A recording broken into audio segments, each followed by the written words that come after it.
CIA splits with Trump following his controversial remarks about Putin and Russia's election meddling. The U.S. Central Intelligence Agency released a statement on Saturday in which CIA Director Mike Pompeo diverged from President Donald Trump on the issue of Russia's interference in the 2016 election.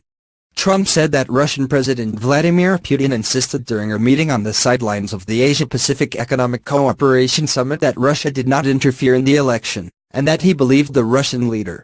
He said he didn't meddle, Trump told reporters aboard Air Force One.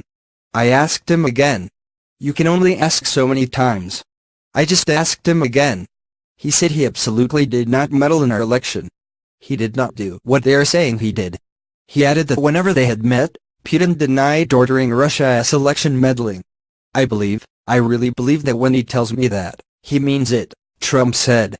But he says, I didn't do that. I think he is very insulted by it, which is not a good thing for our country. The CIA's statement following Trump's remarks said Pompeo stands by and has always stood by the January 2017 intelligence community assessment entitled, Assessing Russian Activities and Intentions in Recent U.S. Elections. The intelligence assessment with regard to Russian election meddling has not changed, the statement continued. The agency did not comment directly on Trump's remarks. Trump has repeatedly cast doubt on the intelligence community's findings about Russia's interference. In December, following the CIA's initial assessment that the Kremlin had launched an elaborate and multifaceted campaign aimed at undermining the election and propelling Trump to victory, his transition team released a statement questioning the agency's findings. These are the same people that said Saddam Hussein had weapons of mass destruction, the Trump transition team said in a statement in December. The election ended a long time ago in one of the biggest electoral college victories in history. It is now time to move on and make America great again.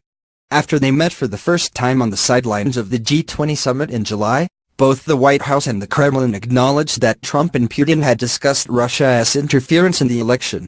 Following the meeting, Secretary of State Rex Tillerson said Trump and Putin had a robust and lengthy exchange on the subject. The president pressed President Putin on more than one occasion regarding Russian involvement, Tillerson told reporters. President Putin denied such involvement, as I think he has in the past. But the Kremlin said during a separate press briefing held at the same time that Trump had accepted Putin's denials of Russian meddling. President Trump said he has heard Putin's very clear statements that this is not true and that the Russian government didn't interfere in the elections and that he accepts these statements, said Russian Foreign Minister Sergei Lavrov.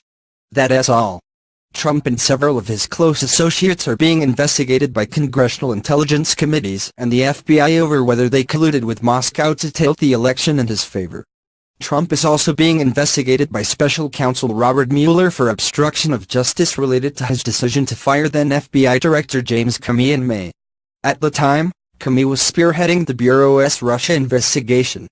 The White House initially said Comey was fired because of his handling of the investigation into former Secretary of State Hillary Clinton's use of a private email server to conduct government business. Later, however, Trump told NBC's Lester Holt that this Russia thing had been a factor in his decision to fire Comey. Trump also reportedly called Comey a nutjob during an Oval Office meeting with Russia's former ambassador to the U.S., Sergei Kislyak, and Russia's foreign minister, Sergei Lavrov. He allegedly added that firing Comey had taken great pressure off of him. Trump lashed out at Comey again on Saturday, as well as other former top intelligence officials including former CIA Director John Brennan and former Director of National Intelligence James Clapper. I mean, give me a break, they're political hacks, Trump said of the three men. So you look at it, I mean, you have Brennan, you have Clapper, and you have Comey. Comey is proven now to be a liar and he is proven now to be a leaker. So you look at that and you have President Putin very strongly, vehemently says he had nothing to do